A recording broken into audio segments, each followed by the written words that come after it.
You're standing at a crossroads in your life.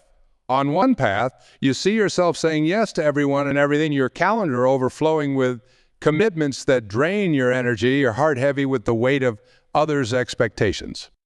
On the other path lies something both terrifying and liberating, the power to say no without guilt, to honor your own truth, to finally live life on your own terms. I want to share something profound with you today, something that might shake you to your core, but could also set you free. Just last week, I sat with a woman who broke down in tears as she described how she'd spent the last 20 years of her life being everything to everyone except herself. She was the perfect daughter, the always available friend, the colleague who never refused to help, the partner who always put her own needs last. And do you know what she told me?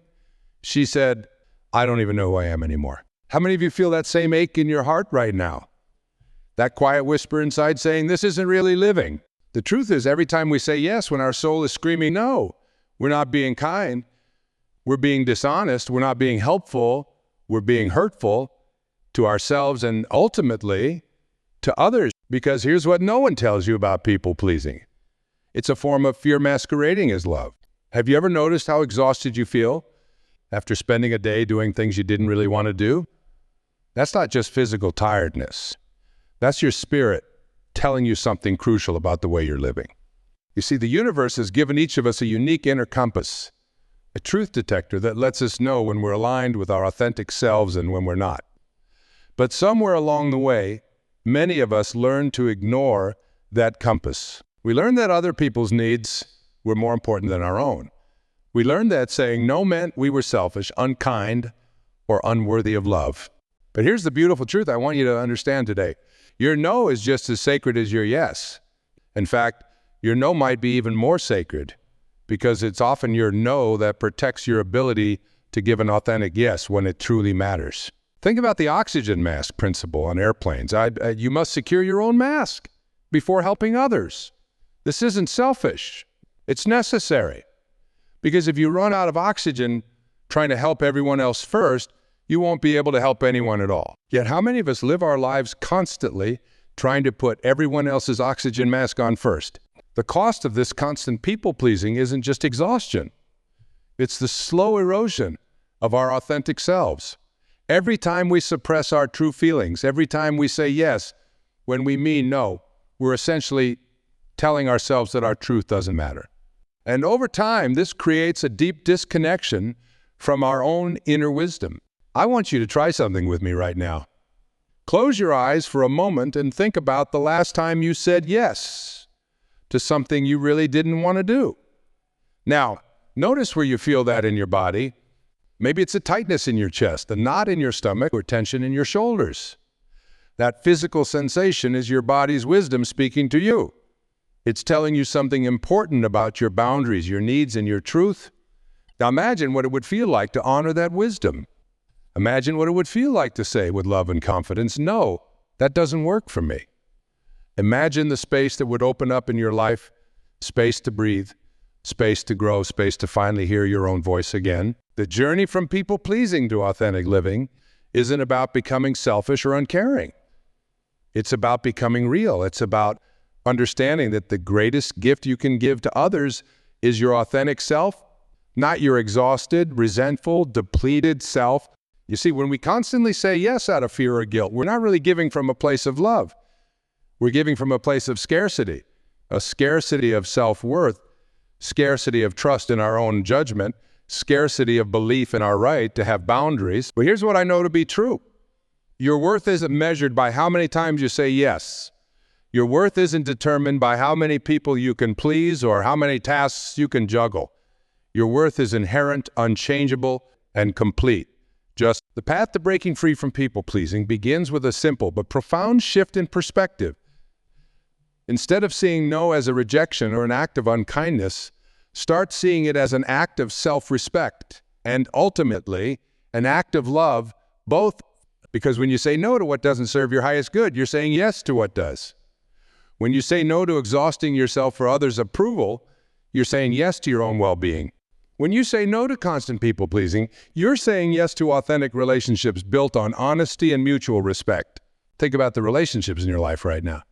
How many of them are based on genuine connection, and how many are maintained through obligation and people-pleasing?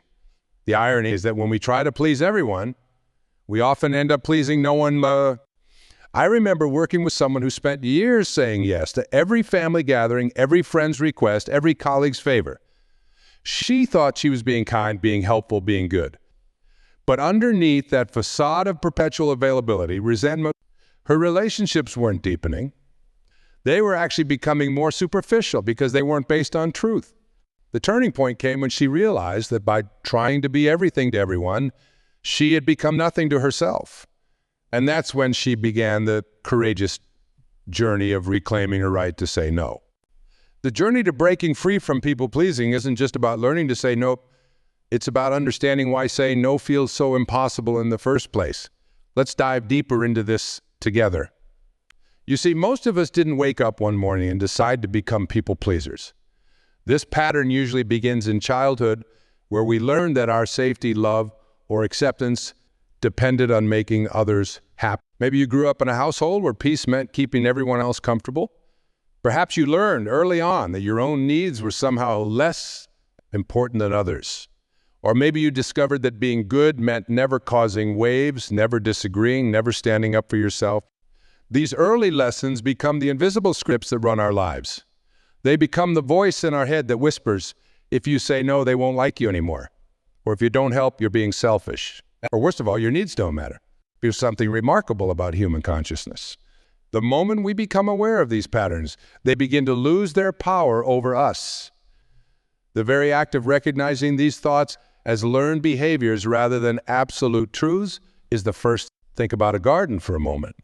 If you plant a tree and force it to grow at an angle, eventually it will become fixed in that position. But that doesn't mean the angle is natural or healthy for the tree. In the same way, just because we've learned to please others at our own expense doesn't mean it's our natural state of being. The truth is, authentic living requires courage. It requires us to face one of our deepest fears, the fear of disapproval. But let me ask you whose disapproval are you really afraid of? Is it your family's, your friends, your colleagues', or is it perhaps your own? The hardest person to stop pleasing is often ourselves, or rather, that critical voice inside us that demands perfection, that believes we must earn our right to exist through constant service to others. Every time you say yes when you want to say no, you're not just compromising your boundaries. You're reinforcing a belief system that says your feelings don't matter. You're telling yourself that everyone else's comfort is more important than your own well-being. But what if you could see your no as an act of love? What if setting boundaries wasn't about pushing people away, but about creating space for more authentic connections? What if your refusal to exhaust yourself for others' approval wasn't selfish, but rather a profound act of self-respect? Let me share something powerful with you. The most loving people I've ever met are also the ones with the clearest boundaries. They've learned that true generosity comes from overflow, not from depletion. They understand that you can't serve from an empty vessel. Think about the last time you were on an airplane. Remember those oxygen masks? The instruction to put your own mask on first isn't just about physical survival. It's a metaphor for life. You cannot effectively help others if you're struggling to breathe yourself. But many of us have been conditioned to believe that taking care of ourselves first is somehow wrong. We've been taught that self-sacrifice is noble, that putting ourselves last is virtuous. This is perhaps one of the most damaging myths we need to unlearn. Because here's what happens when we constantly prioritize others' needs over our own. We become resentful. We burn out, we lose touch with our own desires and dreams, and paradoxically, we become less able to truly help others in meaningful ways. Real generosity, the kind that transforms both the giver and the receiver, comes from a place of authenticity and choice, not from obligation or fear. When you give because you truly want to, not because you feel you have to, that's when your giving becomes a genuine expression of love rather than a bid for approval. Let's talk about what happens in your body when you're about to say yes to something you really want to say no to. Notice the tension in your shoulders, the tightness in your chest, the knot in your stomach. These physical sensations are your body's wisdom speaking to you. They're telling you that you're about to override your own truth. What if? Instead of pushing through these signals, you learn to honor them. What if you started treating these moments of discomfort as opportunities for growth rather than obstacles to overcome? I invite you to try something different. The next time you feel pressured to say yes, instead of responding immediately, pause, take a breath. Ask yourself, if I knew no one would judge me for saying no, what would I choose? This simple question can create the space needed for your authentic truth to emerge. Remember, saying no doesn't require justification or explanation. No is a complete sentence. You don't need to defend your right to have boundaries any more than you need to defend your right to breathe. And here's something remarkable that happens when you start honoring your own boundaries, is you give others permission to do the same. Your authenticity becomes an invitation for others to be authentic too. Your self-respect becomes a model for how others can respect themselves. Think about the people in your life who matter most to you. Don't you want them to feel free to be honest with you? Don't you want them to trust that your relationship can handle their truth? By learning to be honest about your own limits and needs, you create relationships built on mutual respect rather than obligation. What I'm about to share with you now is the bridge between understanding and action, the practical path that will take you from where you are to where you want to be. Because awareness alone, while powerful, isn't enough. We need to translate this awareness into lived experience. Let me share with you what I call the sacred no practice. This isn't just about learning to say no. It's about transforming your entire relationship with boundaries and self-worth. The practice begins with understanding that every time you face a decision to say yes or no, you're at a crossroads of self-discovery. When someone makes a request of you, instead of responding immediately, create what I call a pocket of peace. A small moment of stillness where you can check in with yourself. In this pocket of peace, ask yourself 3 essential questions. First, does this align with my current priorities? Second, am I saying yes out of love or out of fear? Third, would my highest self choose in this situation? These questions create a sacred space between the request and your response. They allow you to step out of reactive patterns and into conscious choice. But here's where many people get stuck. They understand the theory, but when the moment comes to actually say no, the old fears rise up. The guilt comes flooding in. The worry about disappointing others becomes overwhelming. This is where we need to develop what I call emotional resilience muscles. Just as you wouldn't expect to lift heavy weights without training, you can't expect to handle the emotional weight of saying no without building your strength gradually. Start with smaller no's. Practice in situations where the stakes feel lower. Each time you successfully honor your boundaries, you're building these emotional resilience muscles. Every time you say no to something that doesn't serve your highest good, you're saying yes to something that does. Every time you decline an obligation that would drain you, you're creating space for opportunities that will energize you. This isn't about becoming selfish. It's about becoming strategic with your energy and attention. Let me share a powerful reframe that can help you navigate this journey. Instead of seeing boundaries as walls that keep others out, start seeing them as beautiful gardens that need tending. Your energy, your time, your emotional well-being, these are the flowers in your garden. Every time you say yes or no, you're either nurturing these flowers or allowing them to be trampled.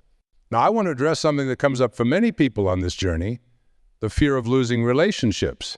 You might be thinking, but what if people leave when I start saying no? This is a valid fear, and I want to honor it. But here's the profound truth. Any relationship that requires you to constantly override your own needs isn't really a relationship. It's true relationships, the kind that nourish your soul, can handle your truth. They can handle your no's. In fact, they grow stronger with honesty. When you start showing up authentically, one of 2 things will happen. Either your relationships will deepen and become more real, or they will fall away, making space for connections that align with your authentic self.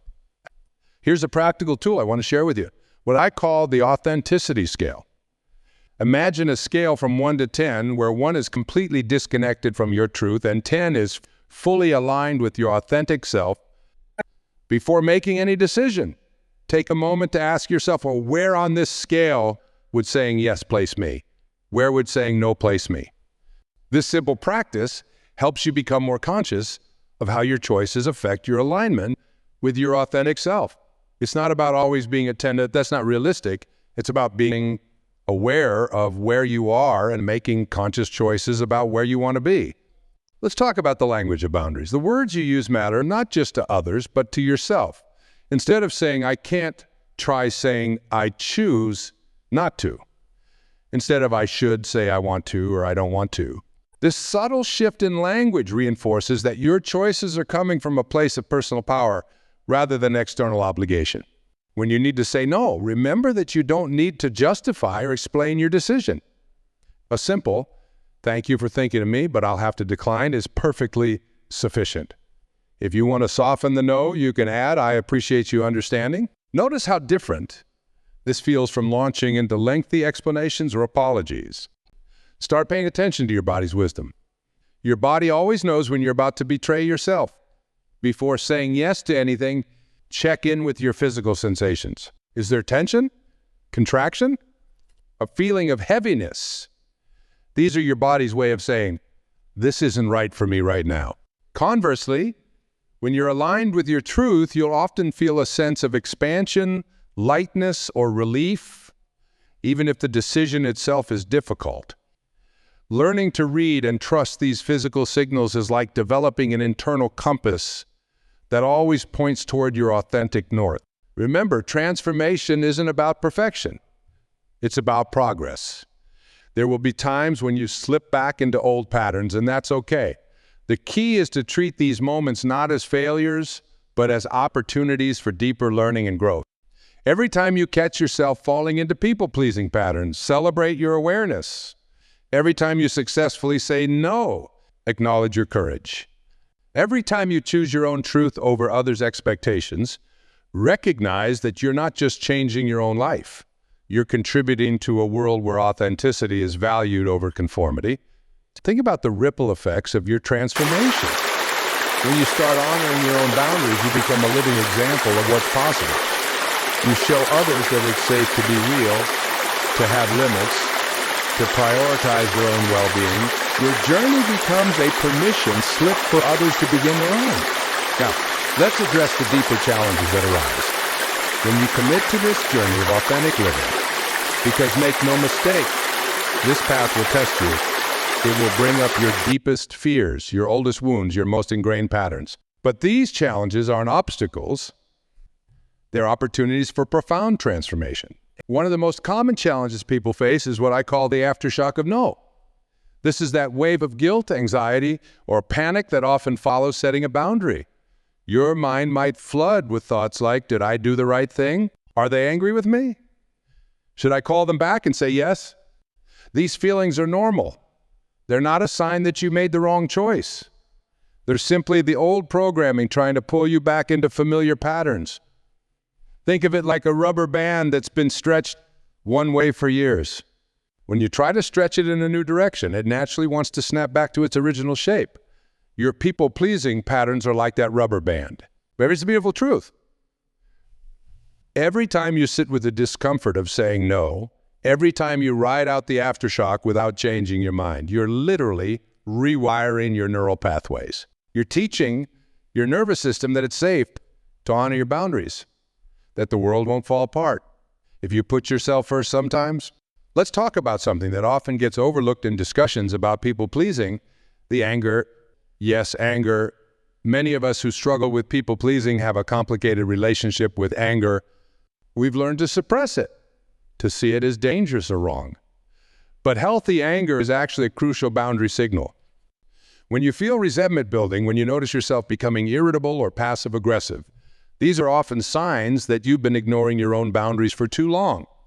Instead of seeing this anger as something to suppress, start seeing it as valuable information. It's your inner wisdom telling you that something needs to change. This brings us to another crucial understanding. The path to authentic living isn't just about learning new behaviors. It's about healing the parts of you that learned to override your own needs in the first place. It's about reparenting yourself with the compassion and respect you may not have received when these patterns were forming. Imagine speaking to your younger self, the one who learned to please others to feel safe or loved.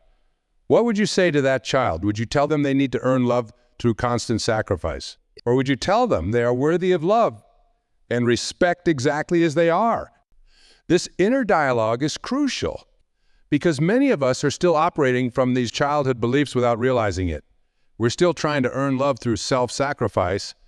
We're still trying to prove our worth through perpetual availability. But love that needs to be earned through self-betrayal isn't love at all. It's a transaction. Here's a powerful practice I want to share with you. Start keeping what I call a truth journal. Each day, write down one truth about yourself. Have one need, one desire, one boundary that you've been afraid to acknowledge. It might be something as simple as I don't actually enjoy hosting large gatherings, or as profound as I'm tired of being everyone's emotional support system. The purpose isn't to act on each truth immediately, but to build a stronger connection with your authentic voice, because here's what happens when you start acknowledging your truth. The gap between who you are and who you're pretending to be begins to close. Now let's address one of the most insidious forms of people-pleasing, what I call preemptive pleasing. This is when you say yes before anyone even asks, when you take on responsibilities without being asked, when you anticipate others' needs to the point of exhaustion. This often comes from a deep-seated belief that if you can just be useful enough, helpful enough, available enough, you'll never have to face rejection or disapproval. When you're constantly anticipating and meeting others' needs, you're actually robbing them of the opportunity to build their own resilience, to solve their own problems, to respect your boundaries. You're also robbing yourself of the opportunity to be seen and loved for who you really are, not just for what you can do for others. This brings us to another crucial aspect of this journey: learning to distinguish between genuine service and self-sacrificing people-pleasing. True service comes from abundance, from choice, from love. People-pleasing comes from scarcity, from fear, from the need to prove our worth. When you help others, are you giving from your overflow or from your essence? Are you sharing your gifts because you want to, or depleting yourself because you feel you have to? The answer to these questions can revolutionize how you show up in all your relationships. Every time you say yes when you mean no, you're not just betraying yourself. You're teaching others that your boundaries don't matter. You're setting up patterns that become increasingly difficult to change. But the good news is that the opposite is also true. Every time you honor your boundaries, you're teaching others how to treat you with respect. Think about the legacy you want to leave. Do you want to be remembered as someone who was always available but never truly present? Or do you want to be remembered as someone who lived authentically, who showed others that it's possible to be both kind and boundaried, both loving and self-respecting? As we come to this final part of our journey together, I want you to take a moment to feel the weight of this truth. Your life is not a dress rehearsal. This is not a practice run. This is your one precious life. And each moment you spend living it for others' approval is a moment you can never get back. But here's the beautiful thing about transformation. It can happen in an instant. The moment you decide that your authentic truth matters, everything begins to shift.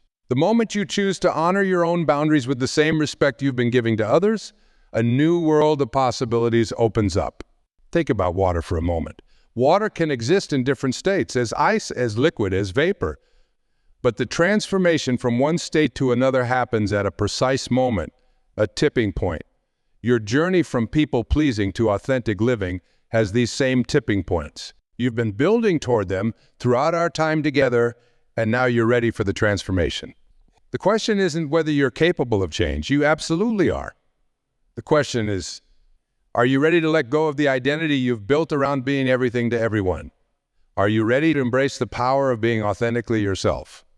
Because here's what nobody tells you about breaking free from people-pleasing. It's not just about learning to say no. It's about completely reimagining who you are and how you show up in the world. It's about understanding that your worth isn't measured by your usefulness to others, but by your alignment with your own truth. Imagine waking up every morning knowing exactly who you are and what you stand for. Imagine moving through your day making choices from a place of authentic power rather than fear. Imagine relationships built on mutual respect rather than obligation. This isn't just a dream. This is your birthright. But to claim this birthright, you must be willing to face what I call the sacred disruption. When you start honoring your boundaries, things will change. Some relationships might feel uncomfortable at first. Some people might push back. Some situations might need to be completely reimagined. Welcome this disruption. It's not a sign that you're doing something wrong. It's evidence that you're finally doing something right. It's the sound of old patterns breaking, of new possibilities emerging, of your authentic self rising. Every great transformation in human history started with someone being willing to disrupt the status quo. Every meaningful change began with someone being brave enough to say, this isn't working anymore.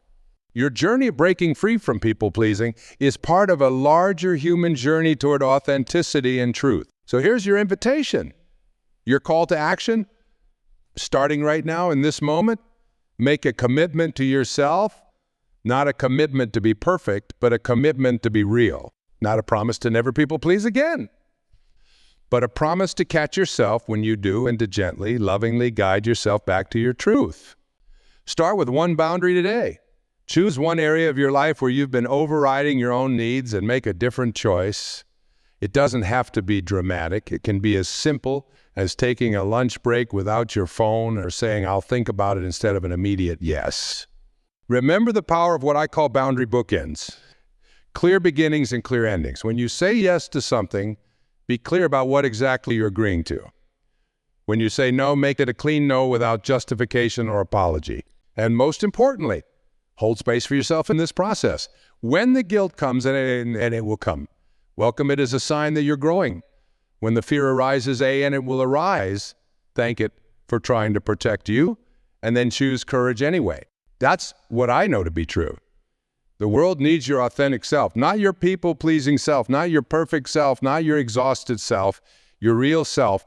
The world needs your unique voice, your genuine yes, your honest no. Think about the ripple effects of your transformation. Every time you honor your own boundaries, you give permission to countless others to do the same. Every time you choose authenticity over approval, you create a crack in the collective patterns of people-pleasing that have kept so many of us small for so long. You're not just changing your own life. You are part of a larger awakening. An awakening to the power of authentic living, to the beauty of genuine connection, to the freedom that comes from finally being true to yourself. So I ask, what's the first step you're going to take? What's the first boundary you're going to set? What's the first truth you're going to speak? Because the journey of 1,000 miles begins with a single step. And your journey to authentic living begins with a single choice. The choice to value your own truth as much as you've been valuing everyone else's.